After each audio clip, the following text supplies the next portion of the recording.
Hello everyone, it is Jayden and welcome to The Alpha, the show where we talk about the hottest topics in pop culture and sports. If you enjoyed this video, be sure to hit that like button on the video. And if you enjoy my commentary and myself truly as always, be sure to tap that subscribe button and to hit that notification bell to get notified when all my videos go live. I love you guys so much. Peace, love, and positivity always, y'all. See ya.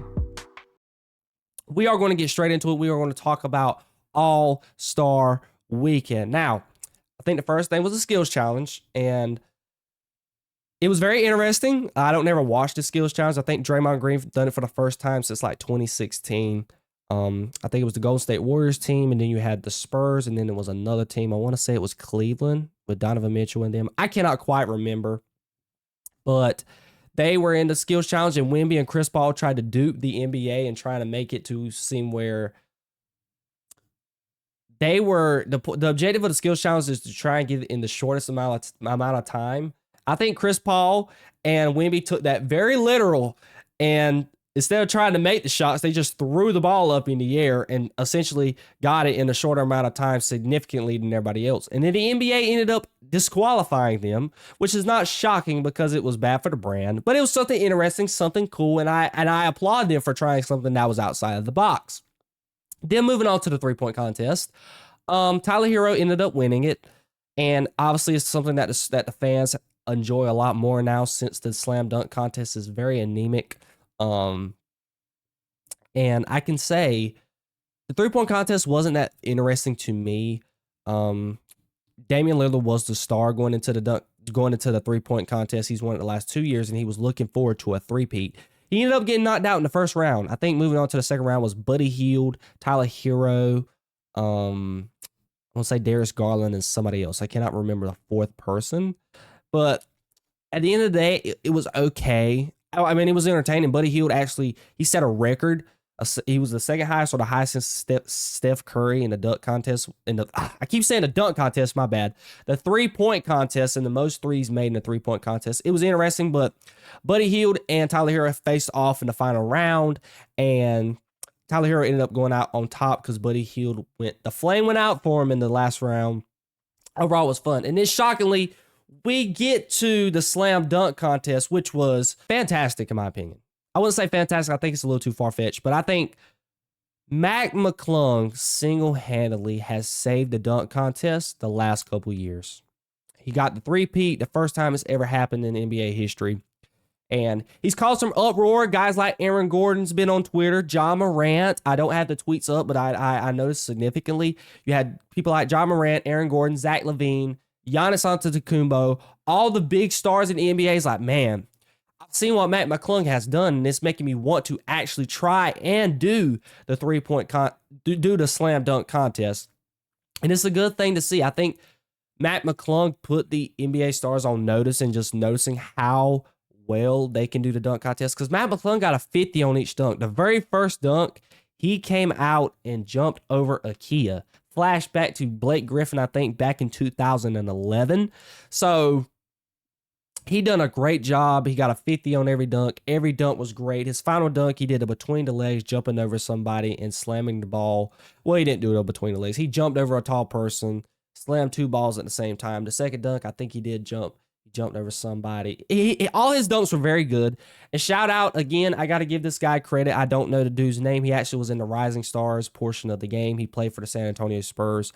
I don't remember the guy's name, and I don't feel like looking it up. But that you know who I'm talking about. He done an exceptional job as well. I really think he got fleeced in a couple of his dunks, especially for the second it was his first dunk in the final round. He didn't get a 50. I thought it was a 50-worthy dunk. And I think those two really uplifted the dunk contest. And they made it pretty interesting. I can't lie. I think this is the first dunk contest in the last 4 or 5 years, maybe since COVID, that I've really enjoyed. It was a pretty good watch. I actually sat and watched the whole thing. Obviously, now I have to sit and watch the whole thing because of you guys. And again, guys, please excuse me if my voice is not the best. I can hear it in my throat that my voice is not as clear as it needs to be, but we're here for you guys, and I'm going to do this video for you, and I've been eager to get on the microphone and talk about these topics, but the dunk contest is still not the best. I still think it needs some stars. It needs some work. I just think getting four guys. You had a guy that played for Chicago. You had a kid who played for the Bucks. Two of them you've never heard of.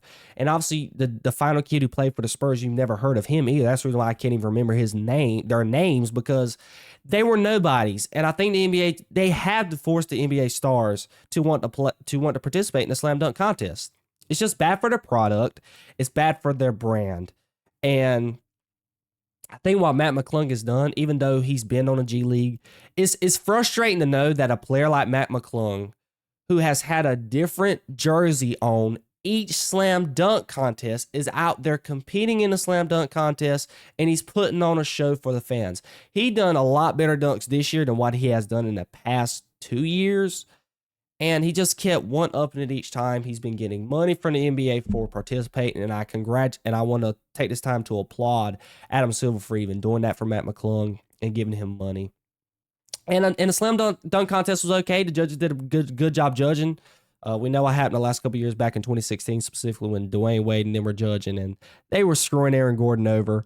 And so it was well judged. Even though I think they were pulling for Mac McClung to get that three-peat just for NBA history reasons. But I can say overall the judging was great, and I think the product Saturday night was a whole lot better than what it has been in the past. Now, moving on to Sunday night, the big game. So they went for a new format. So we had 4 different teams. You had Team Shaq, Team Kenny, Team Chuck, and Team Ernie. Or Team Candace Parker, rather. Sorry. And they were playing to 40.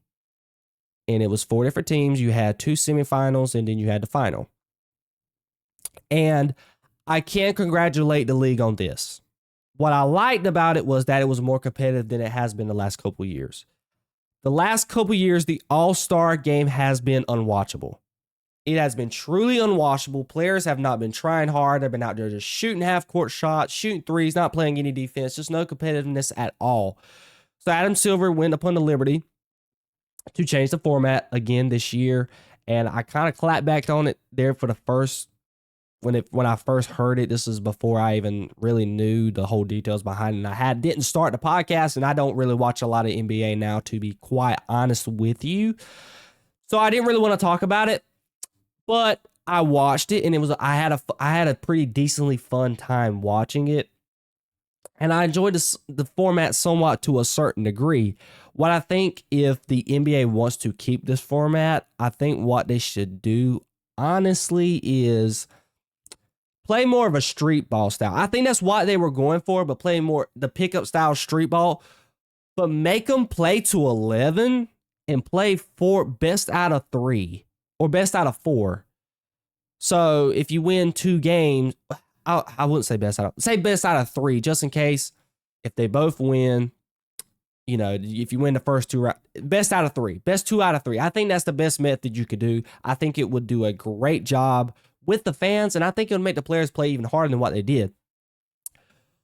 But what I did not like is the fact that you had the rising stars in the All-Star game. I didn't even know this. I didn't know this is what they were going for until I actually watched the game. You had the Dalton Connects of the world, and that's really the only dude I knew that played for that team. The kid who played in the dunk contest, he was on that team as well. But I didn't understand why you had them in the All-Star game playing against the OGs, Steph Curry and Kevin Durant, Damien Lillard, Jayson Tatum. Even though he's not technically an OG, he's still the same age as a lot of guys in the league still. And you had a very old team. You had James Harden as well, and I think they had Jaylen Brown on there. Team Shaq. I think what the league was going for, they were trying to make them play harder. Because it was as hard as that single game right there. It was semifinal game 2. It was the most competitive out of all the games of All-Star Weekend. And it is because they didn't want to get embarrassed. They had a chance to get knocked out by a team of rookies, essentially. That's what the Rising Stars are. They're a team accumulated of kids in their first, second year in the NBA. And it forced the team that was filled with Kevin Durant, Steph Curry, Damian Lillard, Jayson Tatum, and more, James Harden.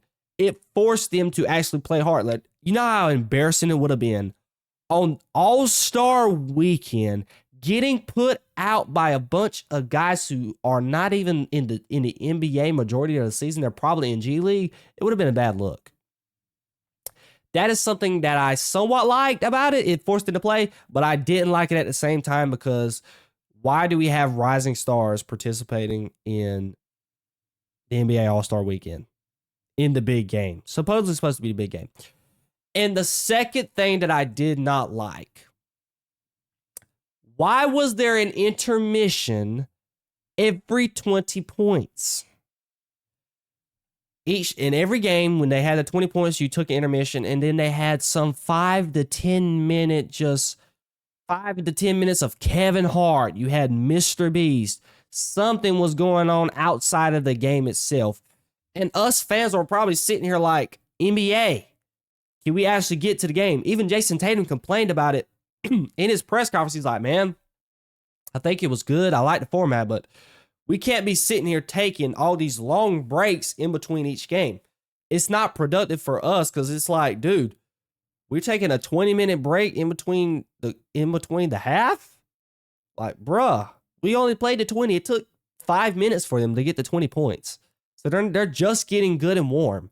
So that is something I didn't like. I think the NBA, they put too much focus on that. You had people like Kevin Hart making comedy sketches with Mr. Beast. Mr. Beast had a guy out there, a kid who got $100,000, by the way. Shout out to that kid. Great job for him. I'm so proud and happy for him. You had that as well. And it's just, I think Adam Silver was part of his plan to try and just make it more appealing to the audience at home and to the audience itself in NBA All-Star. Because I'm not going to lie. When I first turned All-Star Weekend on Saturday night, those were a lot of empty seats. Again, it was 4 to 5 o'clock on a Saturday evening. But at the same time, there's a lot of missing seats Saturday during All-Star Weekend. At the start, and I think going towards the three-point contest and the slam dunk contest, you saw the seats fill up a little bit better, but it wasn't really astounding to the degree that you think it would be. So the NBA has a problem with their product. And if we're going to get to it specifically, Clay Travis, he's a very, I can say this pretty much, he is a right-winged conservative. He has his own media outlet called Outkick. And I know these numbers have to be true because they're not being fact-checked on Twitter. And he's had this to say, and it's true. Just 4.7 million people watched the NBA All-Star Game on Sunday. That's down over 80% from viewership in the past and down 13% over the last year. And then he went on a rant saying that LeBron and Adam Silver have destroyed the NBA brand. And then he had a subtweet here saying the 5 lowest rated NBA All-Star games since Magic and Bird have all happened in the past 5 years. This year's game narrowly beats the lowest of all time, 4.6 from 2 years ago. NBA is a dead brand and needs a shock treatment. And again, I don't 100% agree with his outlook saying that LeBron and Adam Silver destroyed the NBA. The players themselves destroyed the NBA. This has nothing to do with Adam Silver, in my opinion. I think Adam Silver's done the best that he has. He's done the best he could to try and put the best product he can put out there for just the consumers, even though I wish he could do a little better job. He could change the game up to try to probably make it more entertaining. I think he's not done a great job with that. But at the end of the day, it's the players' fault. The players have been going out there, doing whatever they want to, not being competitive, and they don't care to win. They don't care about the audience. And that is the main problem, in my opinion, when it comes to basketball. And I think LeBron is a caveat to that because he is the leader.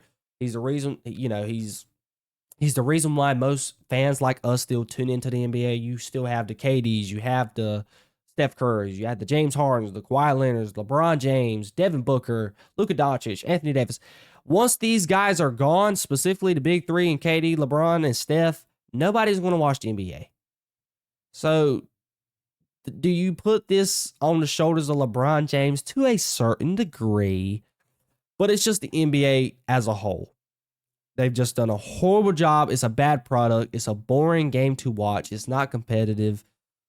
I think the one thing the NBA needs to do, which I think college does a great job doing right now, let them play a bit. Don't call a ticky-tack foul for everything. When I tell you, when I'm watching the Duke game, yes, I have the shirt on, you got bodies hitting the floor. Players are out of breath, about to die. It's scrappy. It's tough. That is something that the NBA don't quite have. It's something that you really don't see. They're just out there playing summer league basketball when they're out there just playing pickup in the summer. It's not competitive. And a lot of that probably has to do with they're playing 82 games a year, which is a lot, but they've done it in the past. It's been 82 games for the longest time. So if they did it back 20 years ago, they could still do it now. There's better just health resources out there, better ways to take care of your body. We see it with LeBron James. He spends millions of dollars on his body. Yes, does a lot of players have access to that type of money start now? Absolutely not. But at the same time, when you got stars like the Joel Embiids who can't stay healthy and stay on the court, we just got news today of Victor Wembanyama. He's going to be out for the rest of the season with a blood clot, which has nothing to do with that's outside of, him hurting a bone or a ligament or anything of that nature. That's a whole lot more serious matter and something he could not control. As a whole, that's more uncontrollable. But the NBA does have a problem with their brand. And you see it with the All-Star weekend. You see it with their ratings. Their ratings continue to drop every year. And it's caused, this All-Star game itself has caused a lot of drama, specifically with Vince Carter and Draymond Green and Jalen Rose on the TNT the broadcast Sunday. And they were just saying, just the things that the players are doing nowadays. And it's causing the fans to just slowly dissipate away from the game and watching the games. And it's causing the product to look bad. And I totally agree with them. But the NBA has a lot of work to do. And overall, I think All-Star Weekend was okay. It was a whole lot better than what it has been the last couple of days. Sorry for going off topic just a little bit. I just wanted to talk about just the NBA brand in general and their problem. And, it stems. A lot of that stems. Is part of it is All-Star Weekend, but there's a lot more to it. But we're not going to get that far off topic. And like I said, overall, decent All-Star Weekend. I enjoyed myself fairly that Sunday night for a decent amount of time, and that's pretty much everything I pretty much have to say about that.